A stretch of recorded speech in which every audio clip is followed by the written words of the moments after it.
make this work.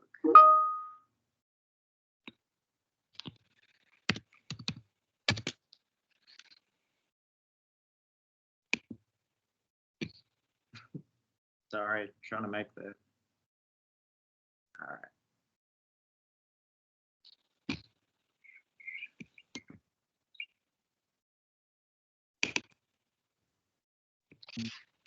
I think it's Can you all see that?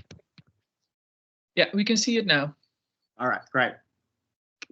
So let me begin with some thanks. First to Lucas for the invitation here. I feel honored to be amongst such august company.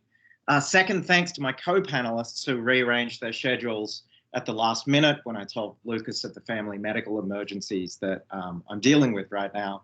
And then finally, thanks to my respondent, Meredith Alberta Palmer, both for agreeing to give a commentary and for offering so many generous comments and suggestions in the writing of this piece in the first place. So let me just get to it now. It's now almost a decade since Eve Tuck and Kay Wayne Yang published their blistering anti-manifesto, Decolonization is Not a Metaphor.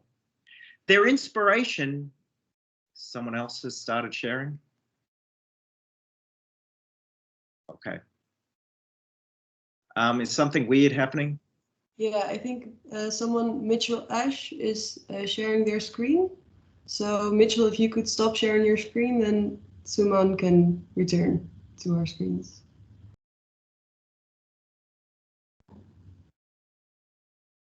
Yeah, so I think Suman, if you try to share your screen again, we can continue.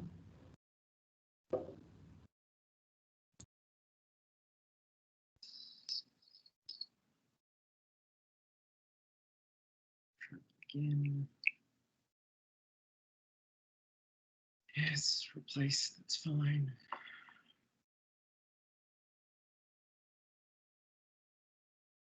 Sorry, Suman, I was just trying to see your PowerPoint. Oh. It's all right, Mitch. Yeah, I think it's loading now, so okay. I think it should be up yeah, it's up again. All right, I'm just trying to resume. All right, we're back. It's now almost a decade since Eve Tuck and Kay Wayne Yang published their blistering anti-manifesto, Decolonization is Not a Metaphor. Their inspiration, they explained, was a, quote, trend we've noticed with growing apprehension, namely the ease with which the language of decolonization has been superficially adopted into education and other social sciences, supplanting prior ways of talking about social justice, critical methodologies, or approaches which decenter settler perspectives. Those who deployed the term often did so while shearing it of its primary meaning, using it to denote a more generalized desire to combat various forms of inequality. But, quote, decolonization is not a swappable term for other things we want to do to improve our societies and schools. Decolonization, they insist, doesn't have a synonym. More insidiously, perhaps, the term had been co-opted into other struggles, where the rights of the colonized, particularly indigenous peoples, were effectively effaced. In Tuck and Yang's formulation, on the contrary, no one should use the term who was not willing to accept their own complicity in the politics of settler colonialism, and hence this quote. In particular, describing all struggles against imperialism as decolonizing creates a convenient ambiguity between decolonization and social justice work, especially among people of color, queer people, and other groups minoritized by the settler nation state. We are all colonized may be a true statement, but it's deceptively embracive and vague. Its inference, none of us are settlers. Its inference, none of us are settlers. Equivocation, or calling everything by the same name, is a move towards innocence that is especially in vogue in coalition politics among people of color. Now, decolonization is now, a metaphor is now assigned in many courses, but the phenomena against which it railed has only picked up momentum. The reader can Google the term decolonizing and see the number and range of topics that come up. Insofar as n-gram can be trusted, the graph below seems rather revealing to me. The terms decolonizing and decolonize, as one might expect, both begin to rise around the 1950s and the 1960s during a period that, of course, saw wide-scale decolonization of non-settler states. But each sees a sharp inflection around 2010. Decolonial as a term, meanwhile, seems only to come into vogue in the late 1990s. There's now today a myriad of the broadly metaphorical uses of the term which drew Tuck and Yang's ire. I'll just note one here. It's not meant to pick out any particular group. It's among the first to come up when one searches for decolonizing the curriculum. So, quote, curriculum is the very foundation of the university. We believe that the systemic change should start with a serious effort to both decenter Western and white perspectives across the curriculum in favor of inclusion of non-Western and non-white perspectives, experiences, and modes of knowledge. Decolonizing, one can see here, is not about giving back land, repatriation, anything like that. It's simply synonymous with the bland forms of diversity that universities love to tell us about, usually without even doing that part right. Now, in addition to their criticism of such defanged or overly broad appropriations of the term decolonize, Tuck and Yang also call out previous ways of analyzing and critiquing colonialism. An anti-colonial critique, they write, is not the same as a decolonizing framework. Anti-colonial critique often celebrates empowered post-colonial subjects who seize denied privileges from the metropole. This anti to post-colonial project doesn't strive to undo colonialism, but rather to remake and subvert it. Now, I'll admit that I find the first part of this statement somewhat peculiar, not least because it's not clear, there are no references here, precisely which anti or post-colonial approaches are being targeted. The second part, however, echoes other criticisms of post-colonial studies, which have seen it as an overly theorized response to an urgent political problem. The key word in Tuck and Yang's formulation is undo. Theirs is very explicitly a project at once activist and academic. So recognition in this quotation that you'll see must be simultaneous with repatriation. So quote, in our view, decolonization in the settler colonial context must involve the repatriation of land simultaneous to the recognition of how land and relations to land have always already been differently understood and enacted. Walter Mignolo's version of decolonization is quite different from Tuck and Yang's, but on this point they share considerable common ground. Tuck and Yang call for an undoing. Mignolo calls for a delinking from a world shaped from its roots by colonialism. The decolonial shift, he writes, is a project of delinking, while post-colonial criticism and theory is a project of scholarly transformation within the academy. Now, that delinking, however, is, as with Tuck and Yang, both academic and activist. Delinking then shall be understood as a decolonial epistemic shift leading to other universality, that is, to pluriversality as a universal project. Now, I'll return to the activist part of these projects in the conclusion. As we shall see, I think they're the most significant contributions that the decolonial turn, if we may use such a term, has made. For much of this essay and talk, however, I want to engage with the academic criticisms made of postcolonial theory and to ask a basic question. For those who are in fact interested in what Mignolo, rather dismissively, I will say, terms scholarly transformation within the academy, to what extent does a decolonial framework really offer something radically novel over postcolonial studies? And to preempt my answer, I'll state it as simply as I can, rather little. Indeed, too many of those referencing decolonial frameworks today seem to do so in order to avoid reading precisely that postcolonial theory that should be central to their analysis, which has led to some profound missteps. And of course, within the context of this meeting, I'm going to focus on postcolonial science studies and decolonial science studies. In what follows then, I hope to make both positive and negative arguments. Many of the criticisms of postcolonial theory I show simply will not stand even basic interrogation. Postcolonial theory is not now, nor ever was, only concerned with populations who are no longer colonized. Postcolonial theory always recognized distinctions between settler and non-settler colonialism, and studies of settler states were foundational to the field. That said, newer articulations of precisely what is different about settler states should inform studies of colonialisms and their forms of knowledge. Most profoundly, however, it was first within postcolonial studies that the fundamental limits of academic logics for grappling with alternative ontologies became clear. And you can see why we as a field should be so interested in this, given our interests in ontologies. As this has been a central argument for what decolonial frameworks might bring to the table, the lessons from the earlier debate must seem crucial. So, to begin, one standard critique of postcolonial theory is centered on its name. Writes Subramaniam et al., the term postcolonial implies, of course, an after-colonialism. And then, because indigenous resistance to state hegemony is ongoing, indigenous peoples in the United States and Canada, for example, do not generally speak in terms that imply an after-colonialism. Rather, settler state colonial practice continues in the very existence of those states. Zoe Todd similarly observes that, quote, whereas the European Academy tends to discuss the post-colonial, in Canada, I assure you that we're firmly still experiencing the colonial. I will confess to some frustration with what I can only call a zombie critique, one that was considered old and tiresome 25 years ago.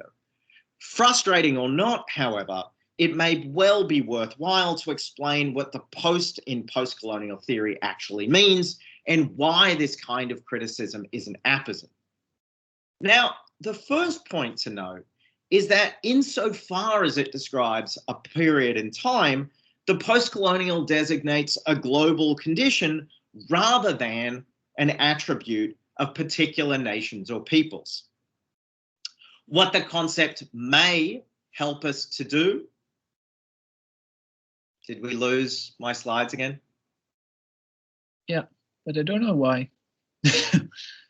All right. Because I now see you and Meredith, but I don't see the slides.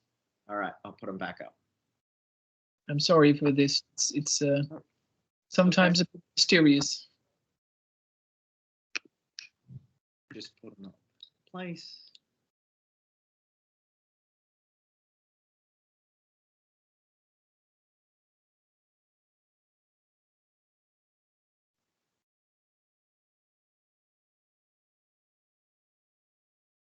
Okay. Yes, we're back. Okay. Insofar as it describes a period in time, the postcolonial designates a global condition rather than an attribute of particular nations or peoples. What the concept may help us to do, wrote Stuart Hall, is to describe or characterize the shift in global relations which marks the necessarily uneven transition from the age of empires to the post-independence or post-decolonization moment.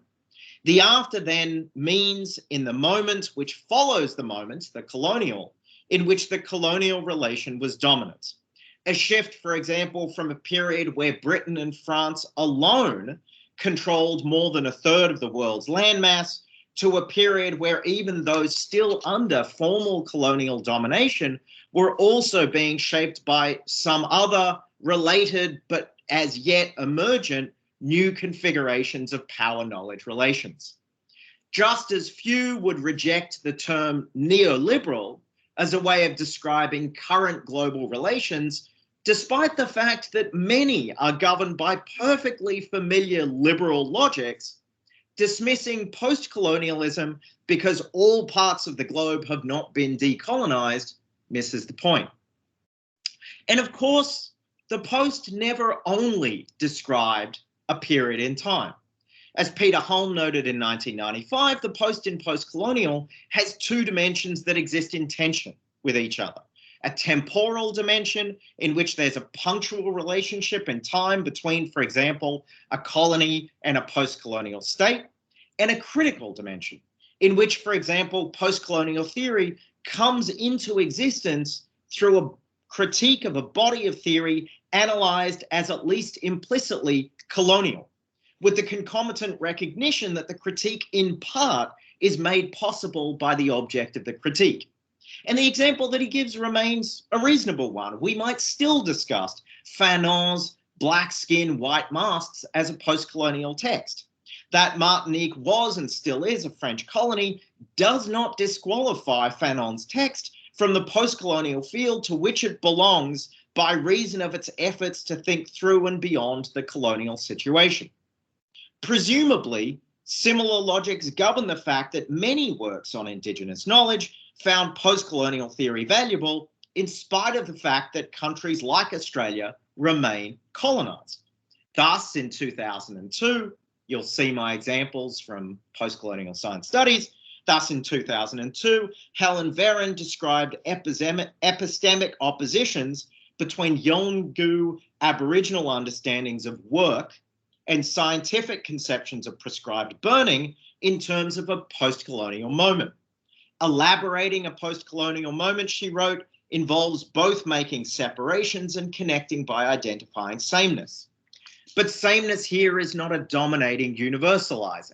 On the contrary, sameness in a post-colonial moment enables difference to be collectively enacted. Now, at the core of much post-colonial work, and one sees it clearly in Verron's, was a rejection of the binaries that so deeply structured colonial worlds, but without the loss of difference. Post-colonial subjectivities are more than one and less than two. Hence a central focus on the notion of hybridity, which made clear both the strength and the weakness of the colonial project. Its strength, because it was still shaping the subjectivities of those who lived in formerly colonized nations, post-colonial hybrids, long after the end of formal colonization. Its weakness, because it showed that even during the colonial period, the power of the colonizer had never been as absolute as colonial discourse had made things seem. Stark colonial dichotomies were revealed to be blurry colonial hybridities and always incomplete colonial mimicries.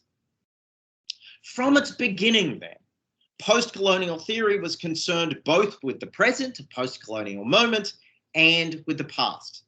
Classic works deconstructed colonialism in action. It would thus be strange if such studies of then colonized people had no relevance to colonized people now.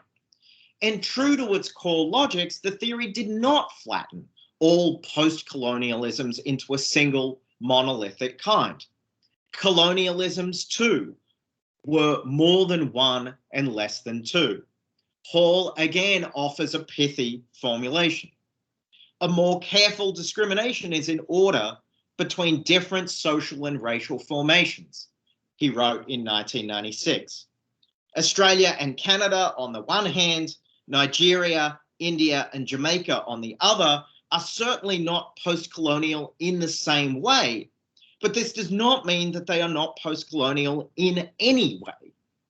That formulation is useful because it immediately sets up a question.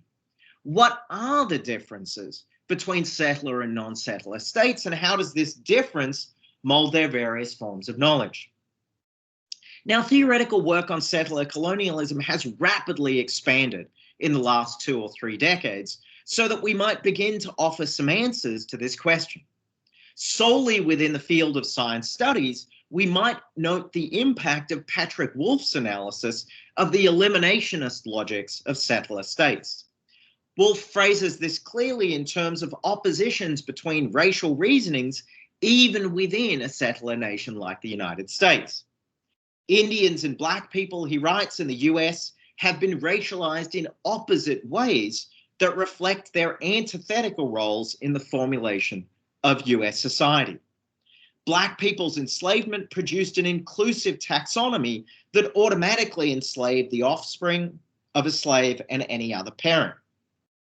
In the wake of slavery, this taxonomy became fully racialized in the one-drop rule, whereby any amount of African ancestry, no matter how remote and regardless of phenotypical appearance, makes a person black. For Indians, in stark contrast, non-Indian ancestry compromised their indigeneity, producing half-breeds, a regime that persists in the form of blood quantum regulations. As opposed to enslaved people, whose reproduction augmented their owners' wealth, indigenous people obstructed settlers' access to land, so their increase was counterproductive. In this way, the restrictive racial classification of Indians straightforwardly furthered the logic of elimination. In her native DNA, Kim Tallbear then tracks the way that ideas of blood quanta have been appropriated by Native communities and have in recent years been geneticized. A once eliminationist logic has been, at least in part, turned on itself as communities use fractions of lineages to account for group membership. Where the federal policy project of the 19th century was to de-tribalize, what has happened in effect is a re-articulated tribalization of Native Americans in blood fractions and through bloodlines. A key mechanism meant to dilute Indians out of existence has reconfigured them and, in the particular forms of lineal descent, propagates them. What is perhaps most interesting for this talk is that Tallbear is wary of what she describes as, in her own scare quotes, a more decolonized tribal enrollment, one based on social and cultural competence criteria rather than a presumably more colonial, biologized set of blood rules, on the grounds that this can be regarded as overly idealistic. Some Native communities then choose, although as Meredith notes to me, the choice is hardly free, choose to use blood quanta and thereby formulate rules that draw selectively from those of the settler state. The knowledges and forms of practice that emerge are more than one and less than two, precisely post-colonial. So Tallbear doesn't use the word hybrid to describe these forms of knowledge. It may be, as Meredith has suggested, that the word is too painfully connected to logics of elimination to be resuscitated in Indigenous contexts. An alternative might be the idea of articulation, a term in the hands of Subramaniam et al., referring to, quote, borrowing, reinterpretation, and reconfiguration, the unhooking and recombining of different knowledges and practices into new cultural and social formations. Both hybridity and articulation are words that try to capture the bringing together of two disparate elements to form a functioning third. But articulation, it should be said, has the benefit of neither concealing the joints nor implying that a different combination could not subsequently be made with the same units. But whether we speak of articulation, hybridity, mimicry, or any other near-cognate term, however, we must be attentive both to the points at which two or more elements coincide or can be seen to coincide enough, and to the points and areas of radical difference. One key area of such difference has been in the realm of ontology. It's been argued that modern Western thought has at its core a humanist presumption, one where humans and humans alone are capable of agency. Modern knowledge, argue Subramaniam et al., cannot fully contain Indigenous standpoints. Indigenous peoples have not forgotten that non-humans are agential beings engaged in social relations in which human lives are intimately and intricately shaped. Recognition of the ability of non-humans to actively shape human lives serves as an epistemological and ethical challenge to settler colonialism and its ordering, say, into humans versus animal, management of and violence towards non-human others. I have found Eduardo Viveros de Castro's account of the opposition between what he terms our modern multiculturalist and uninaturalist ontology, and on the other hand, Amerindian cosmopractice in the form of a perspectivist theory of trans-specific personhood, which is by contrast unicultural and multinatural, enormously effective in putting a point on how radical this distinction can be. And it's worth lingering on this quote. It's an amazing quote. The problem for indigenous perspectivism is not, therefore, one of discovering the common referent, say the planet Venus, to two different representations, say morning star and evening star. On the contrary, it's one of making explicit the equivocation implied in imagining that when the Jaguar says manioc beer, he is referring to the same thing as us, i.e., a tasty, nutritious, and heady brew. In other words, perspectivism supposes a constant epistemology and variable ontologies, ontological relativism, not epistemological relativism. In other words, perspectivism supposes a constant epistemology and variable ontologies, the same representations and other objects, a single meaning and multiple reference. For Tuck and Yang, this is one of the reasons that postcolonial thought is suspect. Although it might be anti-colonial in some sense, it also buys into a modernist perspective, one that separates the world into human agents and non-human resources.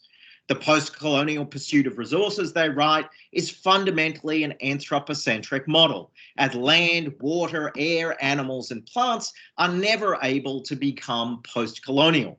They remain objects to be exploited by the empowered post-colonial subject.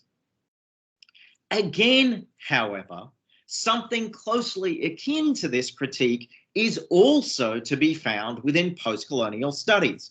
For Tuck and Yang are wrong to speak of post-colonial subjects as monoliths.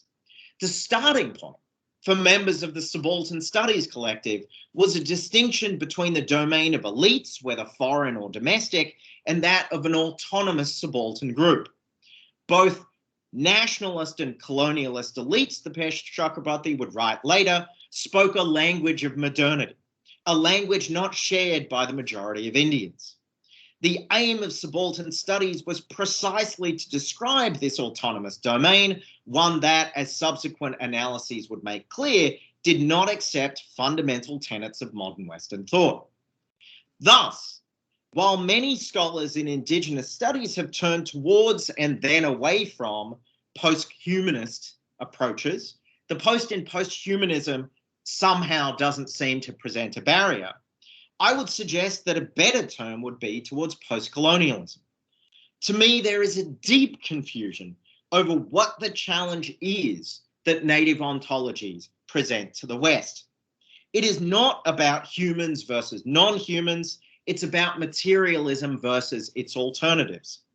We might debate over whether rocks have agency, but the more meaningful question is over whether rocks have vitality.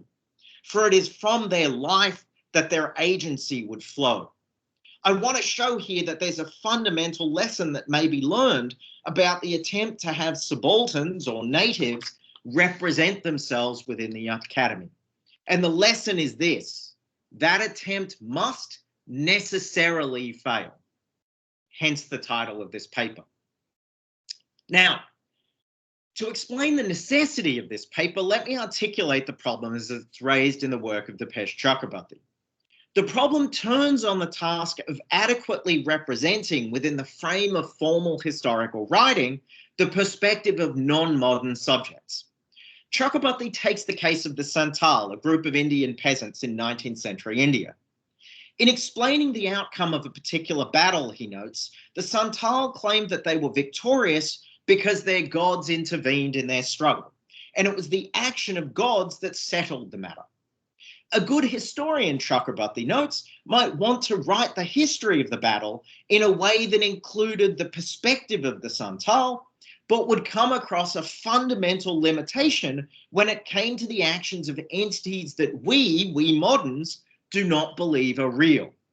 In writing our history, we would no doubt write sentences like this: The Santal believe that they won the battle because their gods intervened on their behalf. Fine, but that's not what the Santal are saying. Were we to more fully represent them, we might in some histories write, the Santal were victorious because gods intervened on their behalf. But Chakrabarti notes correctly that such a sentence violates the forms of rationality that undergird history writing. The first sentence involves a familiar form of historical relativism. We can, in principle, represent all beliefs equally. The second involves a form of ontological relativism. The matter isn't belief. The matter is the nature of the world. If you want to put a point on the difference, note that we could easily imagine both the following sentences being written. One, the Santal believe they won because a flood washed away their opponents. And two, the Santal won because a flood washed away their opponents. Floods are real in our world and adequate to the explanation, so we can make both an epistemological and an ontological claim. Gods are real to the Santal, but not to us, so in that case, we can write only about their beliefs. Now, in 1992, the problem this issue posed was enough for Chakrabarti to speak of a politics of despair.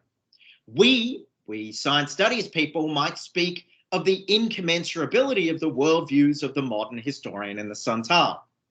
In his 2000 text, Provincializing Europe, that despair had abated because he suggested a possible solution. Now, I've written elsewhere in detail on this.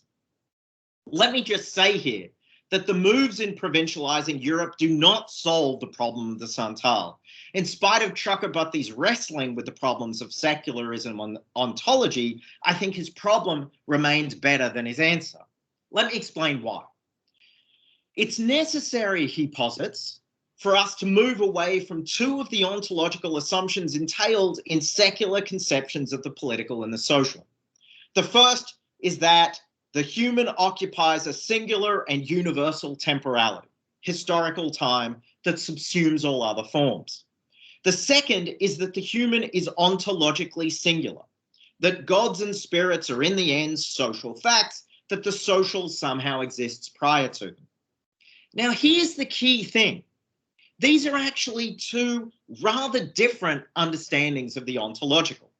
The first, let's call it ontology one, concerns human ways of being in the world.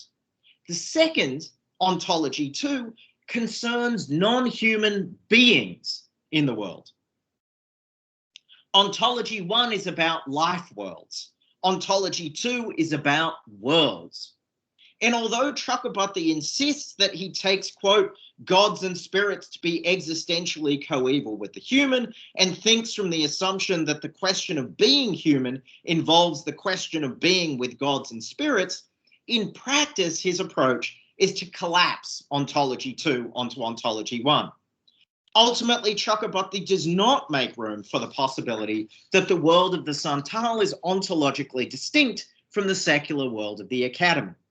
He begins with the premise that the world is ontologically singular in the sense of ontology two, and it's only on the basis of this assumption that he can argue for the possibility that Santal life worlds can, in their own terms, inform those of the modern Western historian. You can see the issue embedded in his language. Gods, he says at more than one point, are as real as ideology is. That is to say, they're embedded in practices. But that's a weird way to talk about things you believe are capital R real. We don't, for example, say floods are as real as ideology is. They're embedded in practices. In reducing the Santal's world, a world in which gods are as real as floods, to their life worlds, their way of inhabiting a world that being free of gods is ontologically identical to ours, Chakrabarti has already engaged in a translation. The life world of the Santal that may illuminate ours is a simulacrum, for it's a way of being in the world divorced from a world inhabited by beings who have no existence in ours. As a result, we cannot claim that the Santal are the subjects of their own narratives, either as history or as contemporary illustration. Despair, to my mind, remains the only option. All right, let me move towards a conclusion. When I presented this argument a few years ago at a conference, the first question I got was a practical one. You're a journal editor, I was at the time. It was put to me, how would you solve this problem of representation? At the time, I merely mumbled something about missing the point. It was obvious to me, but not to my audience, that there is no solution to this problem without what Tuck and Yang or Mignolo call for, a complete undoing or delinking of the world and the reformation of a completely different academy within this world. Of course, we might publish more accounts of people who believe in the reality of gods and their capacity to effect change, but that is not the same as changing the causal logics of modern academia. After all, we already publish such accounts along with fiction, counterfactuals, etc., etc. There is no in principle problem with publishing and representing such work. The problem arises when we interrogate what will be accepted as causal explanation. We might, for example, I'm sure we have, write multiple counterfactual histories of a world in which Gavrilo Princip did not kill the Archduke Franz Ferdinand. But we would not be allowed to begin with that absence of an event and then explain the actual course of World War I. Events or actors judged to be not real might be illustrative, but they cannot be causal in their own right. So perhaps a worked through analogy will make this clearer. I will situate it within the legal system rather than the halls of academia so that we can see that this is an issue that pervades the entirety of our thought. Imagine two law cases where a defendant seeks a not guilty verdict in a trial. In the first, the defendant has been drugged and immobilized so that they're completely incapable of any motion of their own. A villain takes their hand in his own, wraps their finger around the trigger of a gun, and has them shoot someone dead. The defense here seems straightforward. Being in someone else's control, they're not responsible for their actions, and the hunt would be on for the Moriarty-like figure who carried out such a devilish crime. Imagine for the second case, they're a member of the US religious right who shoots a physician outside an abortion clinic. At trial, the defendant claims that they're not responsible for their crime, for some version of the Christian God took possession of them and worked through them. They were aware of this spirit the whole time, they argue, but were incapable of resisting it even had they wished to. That second defense, I think we will agree, will fail, and one can imagine two outcomes, both of which rest on different claims of falsity. Either it's concluded that the defendant does not actually believe this account, false belief, and is convicted, or else they truly do believe this account, in which case the defense might be an insanity plea. Since gods are not real and do not act in such a way, even if they are real, the only other response is an asylum.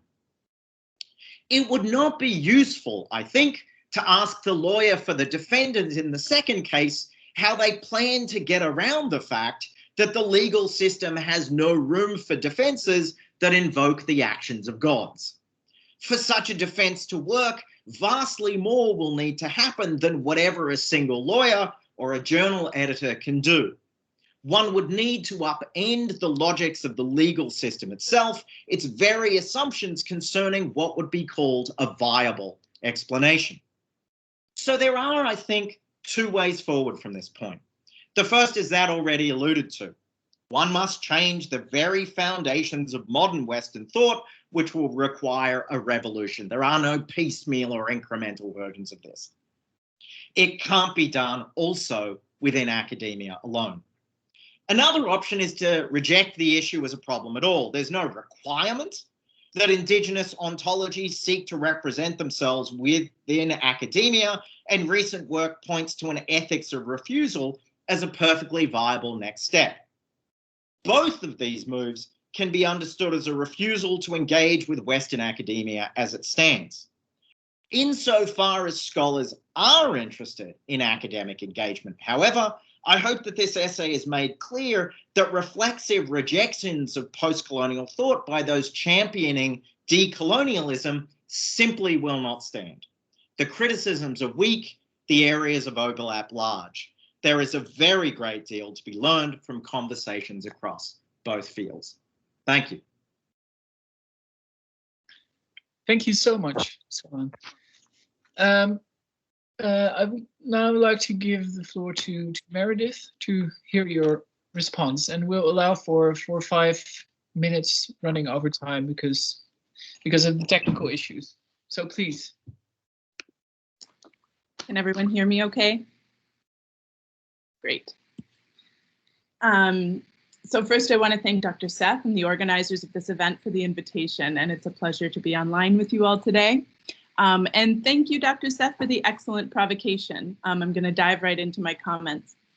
When I began my postdoc at Cornell last fall, one of my mentors, Tuscarora Nation citizen and scholar Dr. Jolene Rickard, met with me and reminded me that as I published more, I would need to understand how our Haudenosaunee communities of 6 confederated Indigenous nations spread over 12 territories in the US and in Canada would perceive me now that I had a PhD. A PhD in some circles, she noted, would be a mark against me.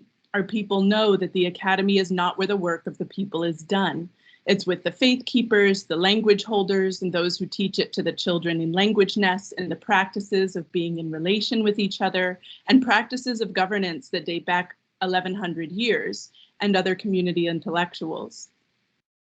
I'll start with this recounting to provincialize the concern that Native people or subalterns in the terminology of postcolonial studies may never be able to represent themselves within the academy, and to provincialize the academy within Indigenous life. I have my own set of critiques of Tuck and Yang's 2012 article that Suman has taken up in this wonderful talk, but I also want to help recall, why did Tuck and Yang write this piece in 2012? The core of their argument is that any move to quote unquote decolonize the academy must take material relations of colonization that historically construct and maintain the academy, including its ties to Indigenous nations and their lands, into consideration. They're arguing against a so-called decolonization conceived as a limited project that invites a simulacrum of aesthetic emplacements of indigeneity and other diversity in syllabi and on-campus landscapes. This is a project that often loosely invokes the work of Kenyan scholar and activist Ngugi wa Thiong'o and his book Decolonizing the Mind, which I believe they misattribute to Fanon, and divorce it from its context, and they dematerialize his arguments. And the same with the Freudian quote-unquote front-loading of critical consciousness, as they note. At best, these projects leave the colonial nation state intact, using rights-based social justice lenses.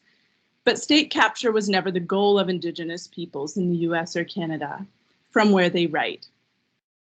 And yet with their call to geohistorical specificity about precisely what a so-called settler colony is, they make broad claims that belie historical coalitions and connections in their dismissal of post-colonial scholarship. Post-colonial studies is a rich field to think about so-called settler colonialism, not only because of the looming reality of US imperialism that has impacted colonized peoples variously across the globe. Also, and importantly, Native American studies has been a formal discipline just as long as post-colonial studies has, and Indigenous intellectuals who engage their place in relation to US colonialism and imperialism long predate both disciplines' institutionalization. This is from the Society of American Indians and others who fought against a Wilsonian liberal internationalism by advocating a seat at the table during the 1919 Paris peace talks and for representation in the League of Nations, to the decade of Red Power activism that began in the 1960s and formulated a new language of being in the first world, but not of it, and specifying an Indigenous internationalism between Indigenous nations. To the formal discipline itself as well.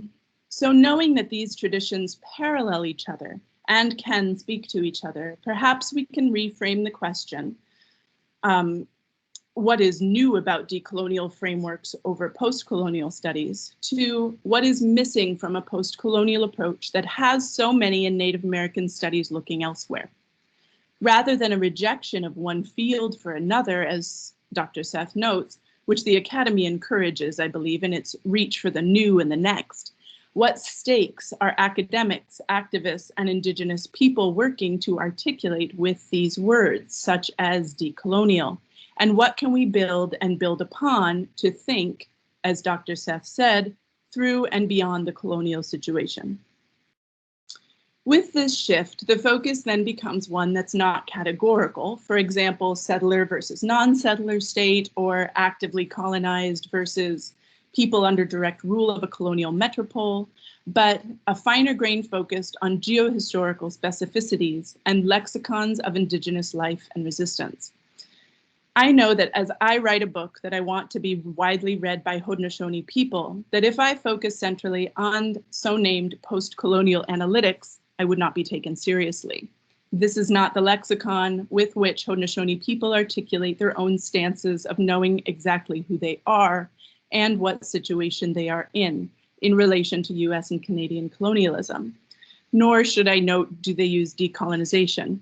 But we certainly do want our land back and the material space to be and to flourish.